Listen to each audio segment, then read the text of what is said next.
Un vidéoprojecteur sous Google TV, 900 lumen intensity, HDMI 2.1 avec la technologie de compensation de mouvement, et j'en oublie encore niveau caractéristiques, ça a l'air plutôt complet et plutôt intéressant. Du coup aujourd'hui ce sera le Wambo Valley 1 Pro. Un projecteur, bon vous aurez un lien d'achat en dessous de la description qui m'a été envoyé par la marque. Un projecteur sous licence officielle Google TV et comme d'habitude, allez c'est parti. Et comme d'hab le contenu de la boîte, alors déjà il est magnifique. Il est magnifique, honnêtement, rien à dire. Donc on a le câble de chargement, la télécommande. Alors télécommande, hop on va enlever ça, avec les raccourcis dessus. Donc on aura YouTube, Netflix, Prime Video, les paramètres, la saisie vocale, l'autofocus et le volume. Voilà, bon. Il n'y a pas d'autres options, tout se fera directement après sur l'écran de projection. Il y a un filtre qui est fourni supplémentaire avec, voilà, un petit filtre avec. Et honnêtement, donc un vidéoprojecteur à balancelle, hein. Alors, est-ce qu'il tourne à 360 degrés? Non. Non, il bloque. Voilà, il bloque à un moment donné. Bon, c'est pas grave. De toute façon, avec le câble, après, on peut pas faire le tour sur les mêmes. On a les capteurs à l'avant. On a la LED, tout simplement là. Donc, je le répète, 900 lumen NC. Ça a l'air plutôt pas mal. Ça veut dire que en plein jour, ça devait être largement utilisable. On a du Dolby Audio. On a du 2x16 watts, si je me trompe pas. Je vais quand même aller vérifier l'information. Alors j'ai bien fait de regarder, ouais, bah, à force d'avoir des produits, c'est du 12 watts, 12 watts. Alors vite fait les caractéristiques rapides, donc il est Full HD+, Full HD+, ça c'est pour le téléphone, il est Full HD 1080p natif, avec après le décodage de la 4K, il fait pas de 4K, mais l'image va downgradée en Full HD. Il est donné pour 900 lumen intensity, il a un contraste de 3000 pour 1, distance de projection entre 1,25 et 3,9 m, donc de 40 à 130 pouces recommandé. On montrera tout à l'heure, on verra ce que ça donne directement, et le ratio tout simplement. Android 14, donc licence officielle bien sûr Google TV, 2 Go de RAM, 32 Go de mémoire interne, Wi-Fi 2.4 et 5G, Bluetooth 5.0. Et il est donné pour 28 décibels, donc il a l'air ultra silencieux. Il a tous les capteurs, donc autofocus automatique, les keystones, l'ajustement d'écran et la détection d'obstacles. On verra ça tout à l'heure. Et un truc en plus, le MEMC, tout simplement la compensation de mouvement. Alors il y en a qui vont aimer, il y en a qui la désactivent. Ça permet d'avoir une image plus fluide. Pour les matchs, très bien. Pour les films, ça fait un rendu qui est moins naturel. Moi personnellement, je n'aime pas trop ça. Je préfère à l'ancienne comme au cinéma. Mais après, les goûts et les couleurs, chacun fera comme il voudra. Pour finir au niveau de l'image, il a bien sûr bien sûr non, parce que c'est pas tous les projecteurs, il est compatible HDR10+, et HDMI 2.1, ça c'est très intéressant. Et pour finir sur la balance, 2,8 kg. Allez, on continue. Donc là, port jack, HDMI 2.1, USB, le bouton pour l'allumer. Qu'est-ce qu'on a au-dessus? Alors je le découvre vraiment en même temps que vous, j'ai juste regardé les caractéristiques avant. Franchement, le port de chargement là, donc c'est bien, donc ça veut dire qu'en fait, il va pas entraver du tout l'arrière quand vous allez le mettre au plafond, ça c'est plutôt excellent. Il est beau, il est très bien fini, il fait très qualitatif. En dessous, on aura un pas de vis central pour ceux qui veulent le mettre au plafond, voilà, un pas de vis central, c'est bien, ça permet de faire juste, de mettre un support très simple, et on aura les patins antidérapants, mais honnêtement, ça a l'air d'être un beau bébé, une belle bête. Et ça a l'air déjà plutôt pas mal et on va les tester de suite. L'essayer plutôt. Allez, la Xbox elle est prête. Le sonomètre, le capteur de lumière et le mètre pour mesurer la distance.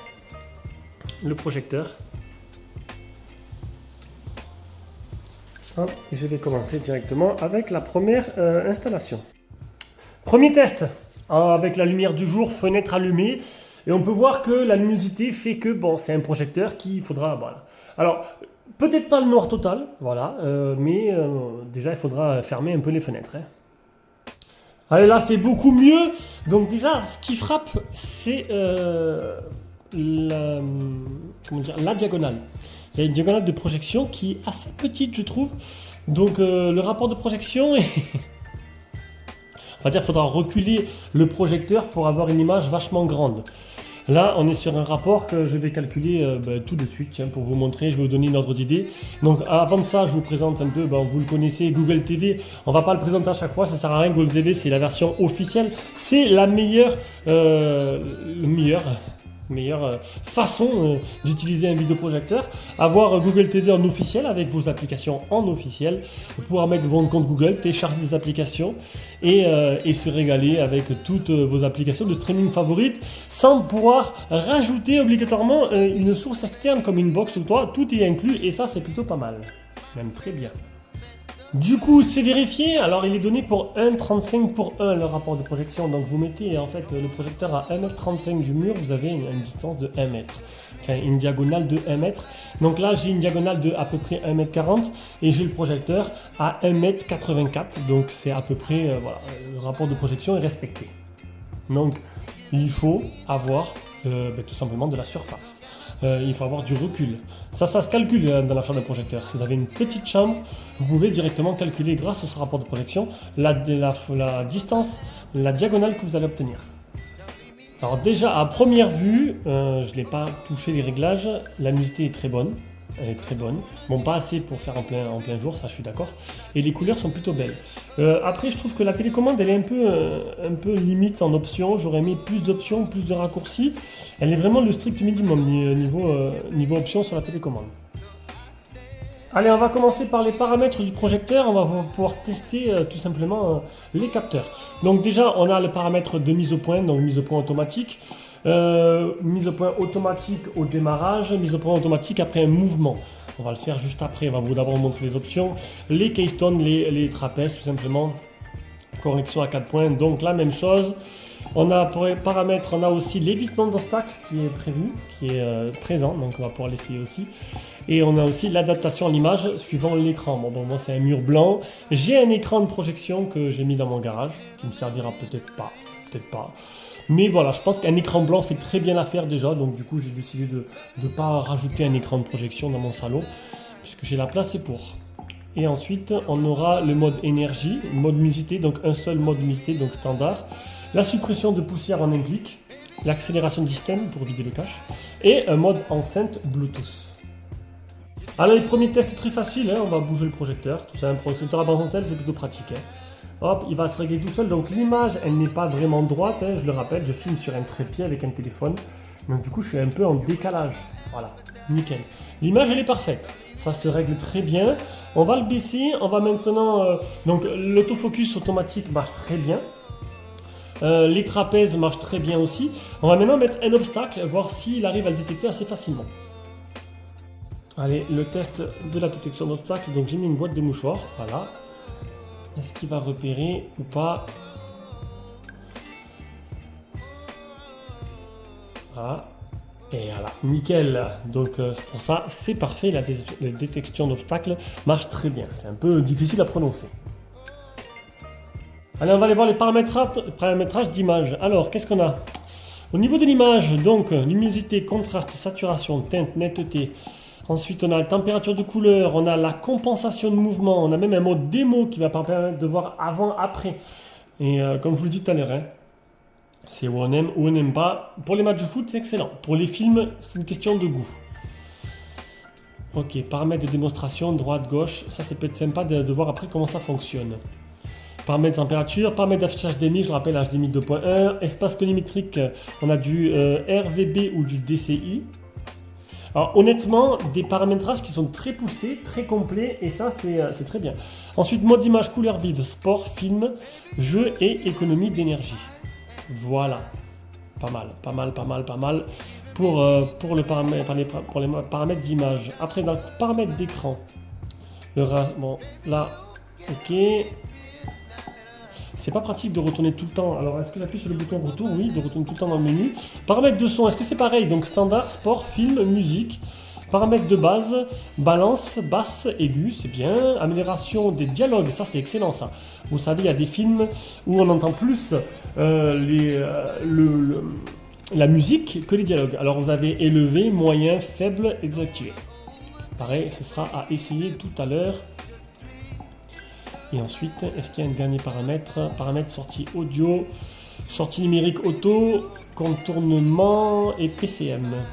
Dolby Digital plus. Dolby Digital, tout simple. Ça dépend si vous branchez derrière tout simplement un périphérique externe, comme une barre de son, des haut-parleurs, des écouteurs, enfin ce que vous voulez, un casque audio. Alors on n'a pas parlé du bruit parce qu'en fait il n'en fait pas. Il n'en fait pas. C'est une pure dinguerie. C'est vrai que depuis tout à l'heure je l'entends pas. Je mets... Alors j'ai le sonomètre à 40 décibels, mais juste collé. Et dès que je l'éloigne de 20 cm, je passe en dessous des 30. Franchement, il est très silencieux. Moi-même, je ne l'entendais pas depuis tout à l'heure. Et je viens de faire tilt. On va maintenant mesurer les lumens NC. Alors bien sûr, ce sera une mesure qui sera une mesure à titre indicatif. Il est donné pour le 900 lumens NC. Je vais le faire à ma façon. Généralement, ça se rapproche pas mal. Alors j'ai obtenu dans mes données 650 lumens NC. En fonction de la diagonale et du nombre de lux que j'ai obtenu avec mon luxmètre. Voilà. Après, c'est vraiment à titre indicatif. Et du coup, c'est parti pour le test. Donc, on va commencer par les mignons. C'est parti. On va écouter le son, l'image. Ah non, si je prends la mauvaise télécommande, c'est parti. Et soudain, alors que tout espoir semblait perdu, il découvrait un sanctuaire. Les mignons étaient en... Alors déjà, je peux vous dire que je vois directement que la compensation de mouvement est activée. Là, c'est flagrant.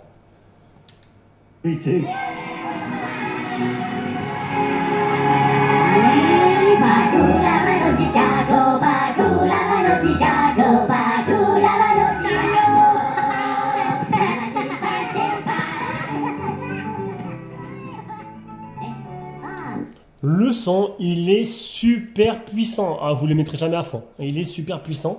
Je ne m'attendais pas à une telle qualité. Alors, puissance, oui. Maintenant, j'attends de voir un peu plus avec d'autres films. Il se fait une vie bien à lui. Pourtant, quelque chose n'allait pas. Ah, décidément. J'étais sans raison de vivre et déprimé.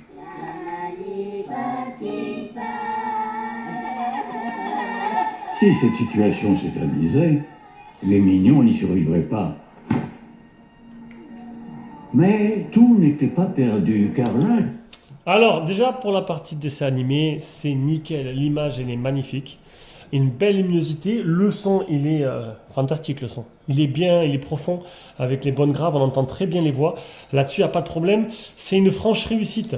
Alors, on va mettre un film maintenant. On va mettre un film. Et dans ce film-là, on va essayer de voir le mode démo. Voir ce que ça peut donner. Un dessin animé, ça rend toujours mieux qu'un film.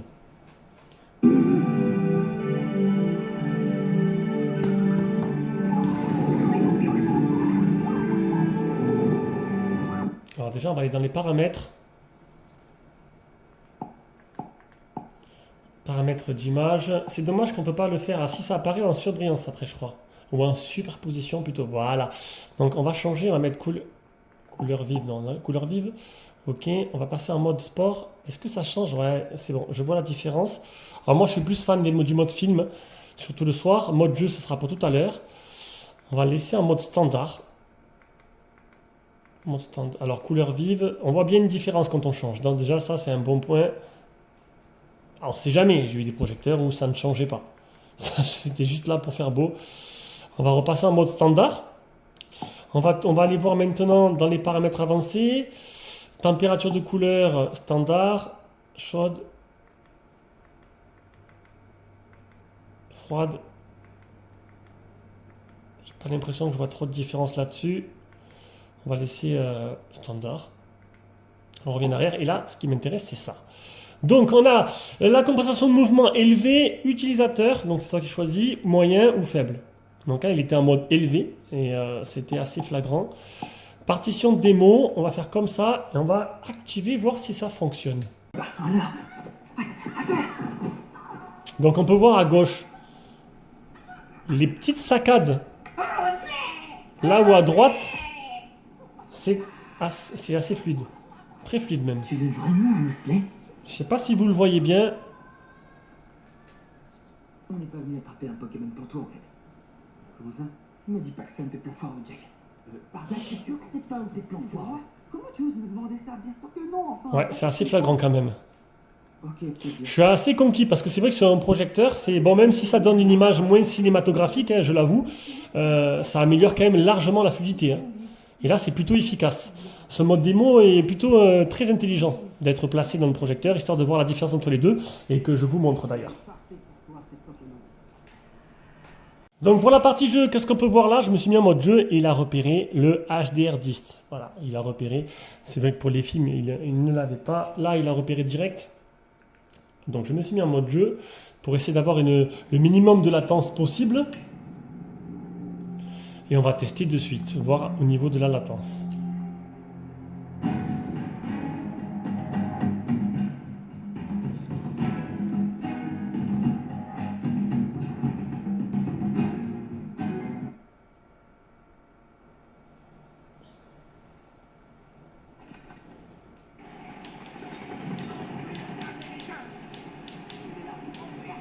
Il y a une légère latence.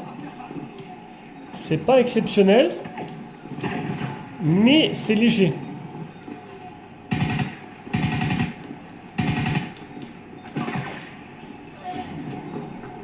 Je m'attendais à mieux niveau latence. Hein.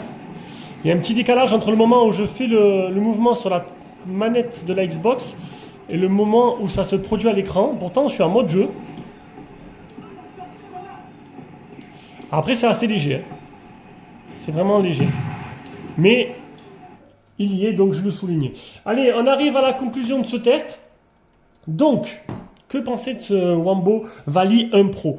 Le design, magnifique. D'ailleurs, juste après la conclusion, je la mettrai au plafond pour vous montrer un peu ce que ça donne. Tant qu'à faire, c'est un projecteur à balancelle et autant en profiter. Oui, ça peut projeter au plafond aussi. Donc le design magnifique, conception, elle est très belle, très bien finie. On n'est pas sur un produit qui est premier prix, donc c'est plutôt intéressant. On a tous les capteurs qui marchent très bien, l'évitement d'obstacles aussi qui marche très bien. On a la compensation de mouvement. On a, alors j'ai mesuré 650 lumens sensi. Bien sûr, c'est à titre informatif. Hein, il est donné pour 900 lumens sensi. On a la compensation de mouvement qui est assez rare à ce tarif-là et qui est inclus dedans. Donc franchement, ça c'est très bien. Ça donne une autre dimension au film. Alors, il y en a qui vont aimer ou pas. À vous de jouer avec les réglages ou de les désactiver. Mais c'est le petit truc en plus de ce projecteur et ça c'est plutôt pas mal. Et un son qui est vraiment fabuleux. Le son, par contre, il est fabuleux. Il est largement au niveau de mon fameux Xiaomi Compact qui, je trouvais, qui était indétrônable jusqu'à présent.